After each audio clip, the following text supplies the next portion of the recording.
La imagen es la de Fernando, la que impactó, la que conmovió a todo un país.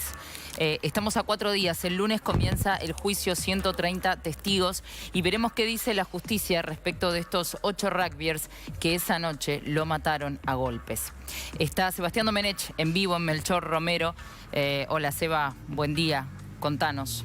¿Qué tal, Roxy? Buen día. Claro, estamos acá porque es la unidad justamente penitenciaria donde están los imputados, ¿no? Los 8 rugbyers que, como dijiste, a partir del lunes a las 9 de la mañana van a comenzar a estar sentados en el banquillo de los acusados en este juicio que va a durar, se calculan 22 jornadas, todo el mes de enero. Esto puede variar, por supuesto, porque siempre depende de la prueba o la calidad de prueba que se van mostrando, de los testimonios. A veces la cantidad de testimonios que se decían que eran 170 se puede reducir a 130. Hay un cálculo, en realidad, que todo esto puede ir variando. En grandes rasgos, la feria judicial que se interrumpe, en este caso aquí en Dolores, para este juicio, que es muy importante, a casi 3 años, porque el 18 de enero, además, en pleno juicio, se van a cumplir esos 3 años de ocurrido el crimen de Fernando. Así que es un juicio, por supuesto, muy impactante, muy importante para la Argentina, porque también hubo un cambio, ¿no? Por lo menos en la noche, algunas cosas cambiaron, o también las sensaciones que uno puede llegar a tener a partir de lo que ocurrió. 8, entonces, rugbyers acusados por un delito que en realidad la condena el día de mañana puede ser obviamente la prisión perpetua, porque es el homicidio doblemente agravado por alevosía y por el concurso premeditado de 2 o más personas, por el cual están acusados todos. Son todos coautores del mismo delito. Seba, todos son coautores. El juicio termina con la misma acusación para todos. ¿La pena sería para todos la misma? Claro, lo que está pidiendo la Fiscalía y cuando hicieron su elevación a juicio, en su requerimiento, en la conclusión, en la teoría de la Fiscalía, es esta. Es la misma acusación para todos. Ahora vamos a repasar un poco, por arriba por lo menos, cada una de la participación de ellos, y entonces uno puede ver que, en definitiva, es la intención de matar, es la organización, cada uno cumplió un rol, algo premeditado, algo planificado, que se origina dentro del boliche Lebric.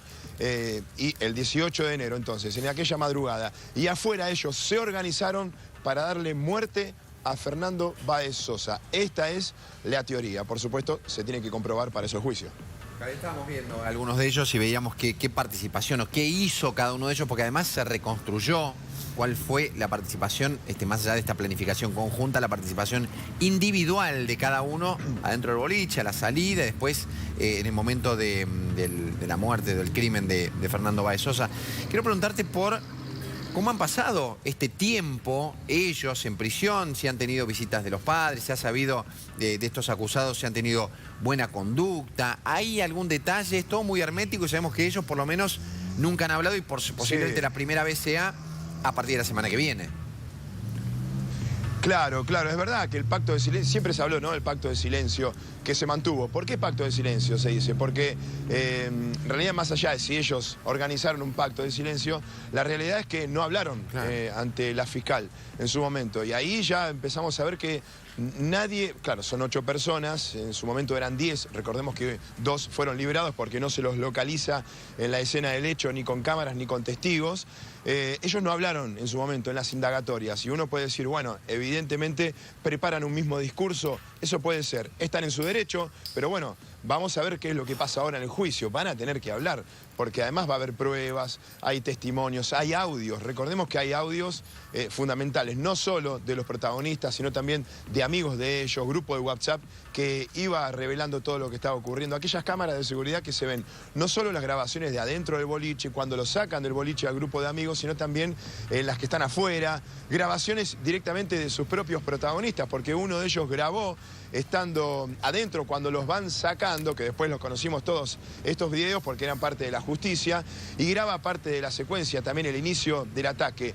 Parte de los acusados atacó a los amigos, otra parte hizo como una emboscada, en realidad, van por detrás de Fernando, que ya estaba enfrente, que nada quería saber con una pelea, más allá de que él tuvo una discusión adentro, y tal vez un ida y vuelta a los manotazos, pero una vez afuera Fernando quedó claro por la cámara de seguridad incluso que él no quería saber nada. Además, se fue a tomar un helado, ¿quién Ahora, va Sebastián, a tomar un helado, comprarse sí, un helado si está preparando enfrentarse con alguien? Fue una sorpresa para él sí, que vayan por detrás, lo golpeen y en ese contexto lo golpean a él y a sus amigos. Ahí está lo que dice la Fiscalía. Claro. A sus amigos los atacan para que nadie vaya a defender a Fernando al que querían matar. Claro, hablaste de pacto de silencio, ¿no? Y cómo cada uno tiene un nivel de Sí. participación de ellos 8.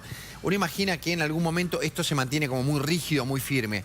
Pero ahora, frente a lo inevitable, frente a un juicio y un juicio que posiblemente los envíe a prisión perpetua, es ahí donde posiblemente empiece a terciar esto de lo que se habló alguna vez. Sí, claro. Este quiebre del Las pacto de divisiones, silencio. No claro. decir, che, a ver, yo voy a pagar la misma pena o la misma Claro. condena que uno de los amigos míos o gente del grupo que le pateó la cabeza o le dio una trompada y yo estaba en todo caso al lado, afuera de esa escena directa, ¿no? A ver, esto se pensó que en algún momento iba a pasar. Por ahora esto no pasó, pero estamos en un momento, Seba, recontra decisivo. Sí, sí, es tal cual lo que decís, ¿no? Ya en la recta final de todo esto, y entonces uno puede suponer que ante la expectativa de la pena, Sí. bueno, empezarán a lavarse las manos un poco, intentarán hacerlo. Por decir, Máximo Thompson, Sí. por ejemplo, ¿no? Uno de los acusados es el que más comprometido tal vez ¿Por qué es el más está. comprometido, Por lo Seba? menos mediático. Digo, porque es la persona que no solo atacó a Fernando, sino que le da la patada final. Recordemos que él estaba de rodillas, apenas Fernando en un momento ya evidentemente sin tanto conocimiento, ahí logra levantar una mano, pero pidiendo clemencia, que no le peguen más, y ahí le dan la patada final. Ese es Máximo Eso Thompson. está en las imágenes. Pero también, sí, están las imágenes. Se lo ve a Máximo. Él está comprometido por esta prueba, es Sí. muy contundente. Ahora, el resto también lo golpeó a Fernando Claro. Báez Sosa. No es la patada final la que solamente le da la muerte. Claro, con ese golpe termina lamentablemente la vida de Fernando, pero el resto también, los golpes del resto, hizo el combo fatal. Una muerte prácticamente en el acto. Ciro Pertossi, que también le pega cuando estaba en el piso. En realidad lo derriba Pertossi y estando en el piso le sigue pegando. Y vos decías el grado de participación Sí. de cada uno. Bueno, hay algunos que arengaban, no sé, me voy al caso de Arton Violás, que hoy tiene 23 años. Estamos hablando de pibes de entre 20 a 23 años. Muchos van a cumplir ahora entre enero, el juicio, y febrero, 4 o 5 de ellos, un año más. Pero pibes jóvenes que algunos, bueno, hicieron esto que te estoy contando, Thompson, por ejemplo. Pero Violás fue uno que arengó, que se lo ve siempre muy cerca, a centímetros de donde están golpeando a Fernando, y arengaba. Entonces tampoco, ahí tal vez van a tener que demostrar los golpes que él pudo haber dado. Pero Claro. el resto, todos pegaron, ¿eh? Si no le pegaron a Fernando, le pegaron a sus amigos. Y entonces uno puede decir, bueno, pero yo no lo maté a Fernando. Claro, pero si vos no le pegabas al amigo, vos... Claro. En ese caso, pegándole, como dijimos, estabas impidiendo que vayan a defenderlo, porque los otros también, los amigos de Fernando, que eran 5, recibieron una golpiza. No lo mataron de casualidad. Pero, claro, ¿por qué? Porque el objetivo en realidad era Fernando, porque era la persona con la cual a lo último se habían peleado o discutido ya en el boliche. Y hay audios, hay muchas frases que son muy fuertes en realidad y con bastante discriminación hacia Fernando, que van diciendo cada uno de ellos. Desde el momento del boliche hay una discusión, todavía no está claro por qué fue, uno se choca con otro, en realidad un amigo de Fernando se golpea con uno de estos rugbyers y ahí hay como una discusión y entonces Fernando intercede y ahí se paran, incluso los de seguridad los sacan, como dijimos antes, ya Fernando afuera no quería saber absolutamente nada, le hicieron la emboscada y Seba, esta división de roles. ¿Cuál es la responsabilidad del boliche y Sí. del personal del boliche? Bueno, también está por verse. En principio te diría que lamentablemente no hay demasiado porque es afuera, en realidad, Claro. y lo que ocurre, lo fatal, y ellos hacen lo que yo digo, y en lo personal, una opinión personal, es muy poco para un personal de seguridad. Pero técnicamente ellos tienen que cuidar de puertas para adentro. Claro. Así es la Claro. seguridad privada. Y así Sí. lo hicieron, y sacaron. Pero vamos a lo humano, ¿no? Porque también... Peléense afuera, mátense afuera, Sí, sería sí, la frase claro, que puede yo no dar tengo nada que uno de ver. estos empleados de seguridad. Y en realidad son las fuerzas de seguridad las Sí. que tienen que estar custodiando. De hecho, Claro. estaba Gendarmería Nacional. Pero bueno, también está, ¿no? Esto de que están a metros peleándose. No es parte de su trabajo meterse en lo que está pasando afuera, a 50 metros del boliche. Como ser humano lo pueden hacer. Hay un pibe que le están pateando la cabeza y que lo están matando. Sí. La impunidad se ve. de estos pibes, de los atacantes, de los agresores, desde el momento en que emboscan a Fernando, porque en la previa, bueno, puede ser una pelea adentro del boliche entre dos grupos de pibes que lamentablemente también ocurre, pero afuera planificar, dividirse, pegarle a los amigos para después pegarle a Fernando, te marca de quiénes estamos hablando y además lo peor es el después. El delito que se investiga es lo que ocurre antes y durante, pero el después también te marca el conocimiento que ellos tenían.